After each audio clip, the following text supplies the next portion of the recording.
क्या चाहिए तुम्हें? बोलो क्या चाहिए? हंस क्यों रहे हो? बताओ ना क्या चाहिए? क्या हुआ? ये लो एंजॉय करो। सिर्फ चिट्ठी पढ़ना सब कुछ नहीं होता। एक्सप्रेशंस पढ़ के भी दवाई देनी होती है। हे, रुको मैं तुम्हें बताता हूँ।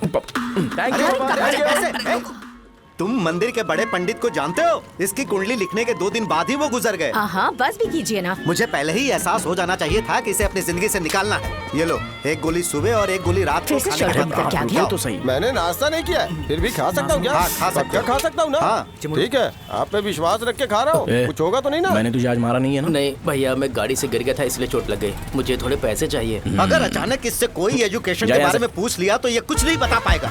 इस दुकान के सारे डब्बे इससे मार खाए लोगों को ठीक करने में ही खत्म होते जा रहे हैं। मुझे ये नहीं पता कि मैं ये दुकान इसके लिए चला रहा हूँ कि लोगों के लिए। कुछ पैसों का इंतजाम करना। अगले हफ्ते वो काउंटर में नहीं रहेंगे तो उसमें से निकाल के दे दूंगा। अभी बंदोबस्त कर दे। मेरे पास पैसे नहीं है। हे, तुम मुझसे क्यों बात कर रहे हो? उससे बात करोगे तो जो सीखा है वो भी भूल जाओगे। जानते हो, बच्चे को बड़ा करना इस दुनिया में इकलौता ऐसा बिजनेस है जहाँ लॉस होता है और लोग कर्जे में डूब के भी उसे चलाते हैं। कर्जे में? हे, तुमने 10 अलग दवाइयाँ क्यों लिखी? इसका चेकअप मैं कर नहीं पाया, इसलिए 10 दवाइयाँ दी ताकि कोई तो काम कर जाए। सुनो भाई, तुम हॉस्पिटल जाके दिखाओ, जाओ। और आरएमपी जी, आप यहाँ से जाइए, जाइए यहाँ से जाइए। ठीक है जा रहा हूँ, गुस्सा मत करो। बेवकूफों को मुझे ही क्यों झेलना पड़ता है? तुम्हारे बाप के पास कोई खजाना नहीं है। अच्छी तरह दुकान संभालना सीख लो, नहीं तो मैं इस दुकान को छोटू को दे दूंगा, यही संभाल लेगा। इनके पास बस एक ही मेडिकल शॉप है, लेकिन ऐसे बिहेव कर रहे हैं जैसे चांद पर पहुंच गए हो। चुप करना। क्या मैं ये संभाल नहीं सकता? इनको बोल दो कि सारा सब कुछ मेरे नाम पे कर दे। अकेले सिंगल हैंडेड सब कुछ संभाल लूंगा। हाँ, वो भी अच्छे से। अच्छा, हे, अगर तुम इतने ही समझदार हो तो 2 मिनट में यहाँ जो दवाइयाँ लिखी हैं वो लेकर आओ, जाओ। अगर मैं ले आया तो? पहले लाओ तो। हाँ, लाता हूँ अरे ना। तुम ही दे मैं ही दो दूंगा, ना। आप शांत रहो। हाँ, ये लो। हाँ, दो मुझे। देखो, इन्होंने बोवेल मूवमेंट के लिए दवाई मांगी थी और तुम्हारा बेटा मेंस्ट्रुएशन की दवाई दे रहा है। क्या करूं इसका? कस्टमर्स को इतनी देर वेट करा के अगर गलत दवाई देंगे तो क्या वो दोबारा हमारे पास आएंगे? मेडिकल शॉप में काम कर रहे हो तो 2 बार चेक करके दवाई देनी चाहिए। इससे ये तो हो नहीं रहा और इसे काउंटर संभालना है। अरे माँ, क्या चाहिए तुम्हें? बोलो क्या चाहिए? हंस क्यों रहे हो? बताओ ना क्या चाहिए? क्या हुआ? ये लो एंजॉय करो। सिर्फ चिट्ठी पढ़ना सब कुछ नहीं होता। एक्सप्रेशंस पढ़ के भी दवाई देनी होती है। हे, रुको मैं तुम्हें बताता हूँ।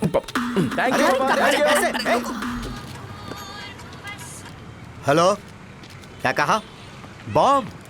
मुझसे उस गधे के बारे में मत पूछो, फोन रखो। मुझसे भी सब लोग यही पूछ रहे हैं। तो मैं तुम्हारा पार्टनर हुआ ना? वैसे अंकल, मार्केट में एक नया ब्रांड आया है, एक पत्ते पे हम 100 रुपए बचा सकते हैं। इसके 2 बॉक्स खरीद लूं क्या?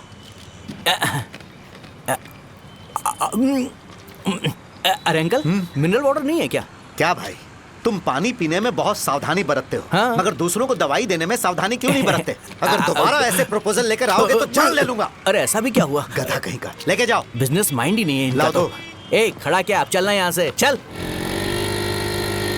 वहाँ पर झगड़ा हो रहा है। क्या बात? हाँ, चल। हेलो विश्वम जी, नमस्ते। लोग पूरे विश्वास के साथ विश्वम जी की शॉप पर आते हैं और आप हमें एक्सपायर्ड मेडिसिन दे रहे हो। मुझे यकीन नहीं हो रहा। इतने सालों से हम आपसे मेडिसिन ले रहे हैं और आप हमारे साथ धोखा कर रहे थे। एक्सपायर्ड मेडिसिन दे रहे थे आप हमें। अरे मैंने अपने सर दर्द की दवाई यहाँ से ली थी, क्या वो ठीक होगी? सुनो, अगर हमारे बच्चों को कुछ हुआ ना तो पूरी दुकान को जला कर राख कर दूंगा। पैसे कमाने के और भी बहुत सारे रास्ते हैं, इतना गिरने की क्या जरूरत है? एक्सपायर्ड मेडिसिन देने की वजह से लोग बीमार पड़ हमें गए इसे हैं। ठीक करना पड़ेगा। अरे रे रे, कैसा आदमी है ये? एक्सपायर्ड मेडिसिन दे के लोगों की जिंदगी के साथ खेल रहा है ये। इससे लोगों की जिंदगी से कोई लेना देना नहीं है।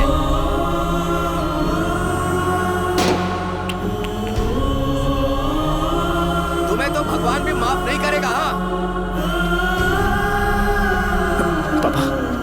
तुम्हारे जैसे लोगों को सबक सिखाना ही पड़ेगा।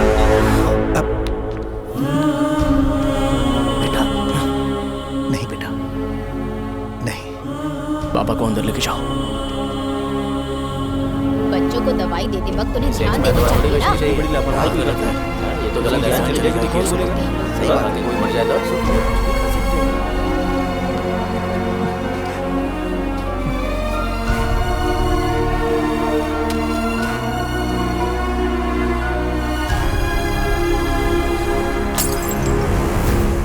हटो यहाँ से, हटो हटो, चलो हटो, अरे हटो ना, हट जाओ। ये लो, एमएलए जी ने वादा किया है कि सारा खर्चा वो खुद उठाएंगे। जाके तुम उस लड़की को संभालो। चलो जाओ, जाओ जल्दी, अपना काम करो, जाओ ना। चलो, हटो, चलो, हटो, चलो, हटो सब लोग, चलो जाओ, जाओ अपने अपने घर। कैसे नहीं लगी है क्या यहाँ पे? चलो जाओ। की जान का सौदा कर रहे हैं। आपके पापा ने गलत दवाई नहीं दी थी भैया, ये पता नहीं कैसे हो गया।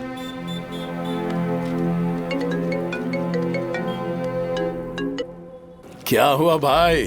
मैंने सुना शॉप में झगड़ा हो रहा था। मुझे अच्छा नहीं लगा कि तुम रोड से टैबलेट उठा के डब्बे में डाल रहे थे।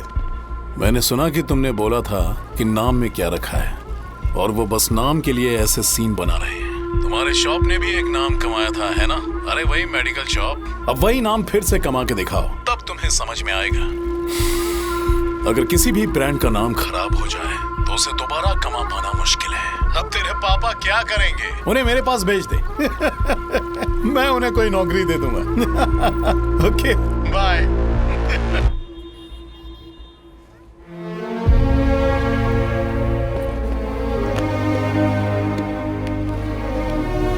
बेटा, तुम 1 घंटा दुकान में रहो, मैं आता हूँ। कहाँ जा रहे हो पापा?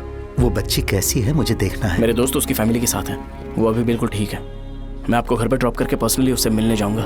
क्या कहा, घर? लेकिन क्यों बेटा? आप चलिए पापा, जरूरत हो तो आ जाएंगे।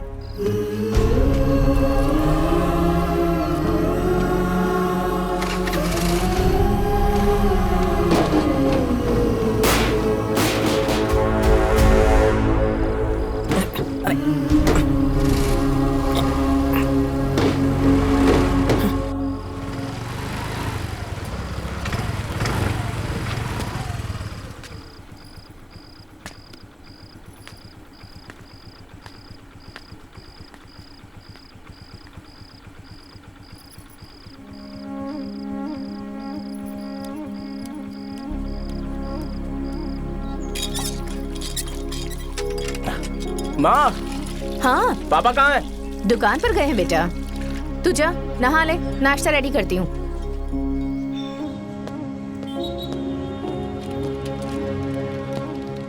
पापा टिफिन।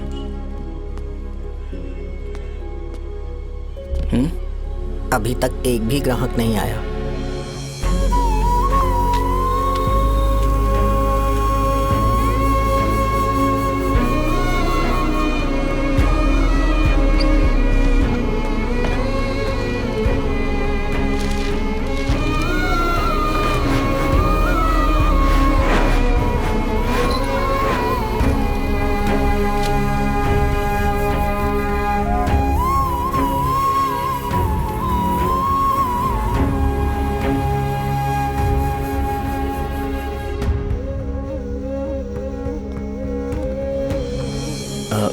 थोड़ा सा खा लीजिए।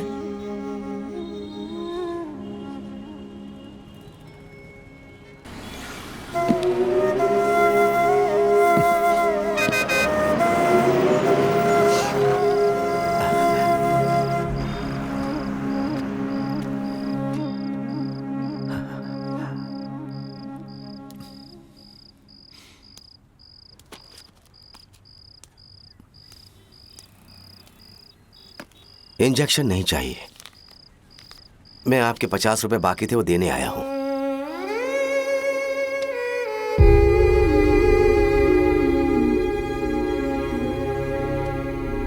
अरे पापा, कोई बात नहीं। बेटा, तुमने कुछ खाया? हाँ?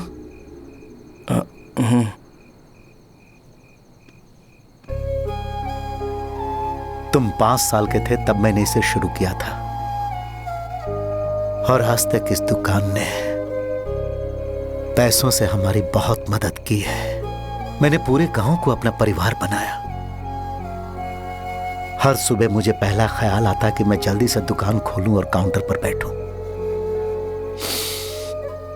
मैंने आज तक अकेलापन महसूस नहीं किया। मैंने कभी भी इसे बिजनेस की तरह नहीं देखा, इसे हमेशा जिम्मेदारी समझा। पर आज उस काउंटर पर बैठना, यह मुझसे बर्दाश्त नहीं होगा। बेटा, मैं काम के बगैर भूखे रहना पसंद करूंगा। मैं लोगों को दवाइयां नहीं दे पा रहा हूं, जिसके कारण मुझे यहाँ दर्द महसूस होता है बेटा। छोड़िए ना पापा, जल्दी सब कुछ नॉर्मल हो जाएगा।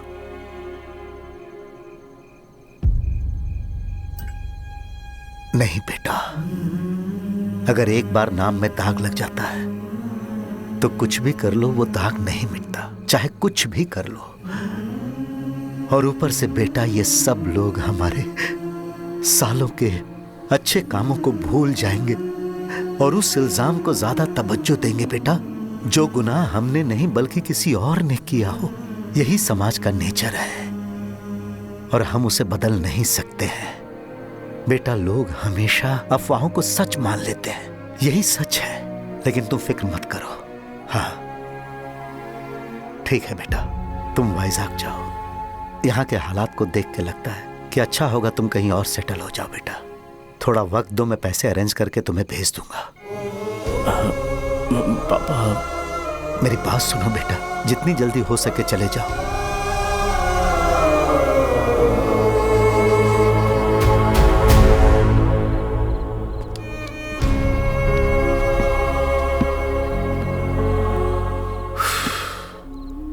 बचपन से मैंने उन्हें जितना शॉप पर देखा है उतना तो घर पर भी नहीं देखा है। बहुत प्यार करते हैं शॉप से। उन्हें सपोर्ट करने की बजाय अच्छा खासा वहां पर वो अपना काम कर रहे थे यार। मैंने बिगाड़ दिया सब। पापा ने कहा है तो गांव छोड़ के चले जाओगे क्या? तुझे लगता है मैं जाऊंगा? और तभी जब वो इस हाल में है, चाहे कुछ भी हो मैं गांव छोड़ के नहीं जाऊंगा। ये मेरा बर्थ प्लेस है यार। मेरी मौत, मेरा सब कुछ यहीं पर होने वाला है। चाहे कुछ भी हो जाए मैं कहीं नहीं जाने वाला। साहब मेरा मूड अच्छा नहीं है, बाद में बात करते हैं। ऐसा क्यों कर रहे हो? और कितने दिन तुम मुझे ऐसे अवॉइड करते रहोगे? हाँ, जैसे जैसे दिन बीत रहे हैं तुम पर भरोसा कम होते जा रहा है। ओह ठीक है, तो सुन लो मेरी बात। जैसा तुम तुम्हारे पापा के लिए सोचती हो ना, वैसे यहाँ पर मेरे भी एक पापा हैं और उनके लिए मुझे सोचना पड़ता है। और एक बात तुमको क्लियर कर दूं कि मैं ये गांव छोड़कर कहीं नहीं जाने वाला। कहीं नहीं जाऊंगा मैं। This was my last call. Bye. ठीक है, तुम वहीं रहो, मैं यहीं पर रहूंगा। जो करना है करो। Good bye.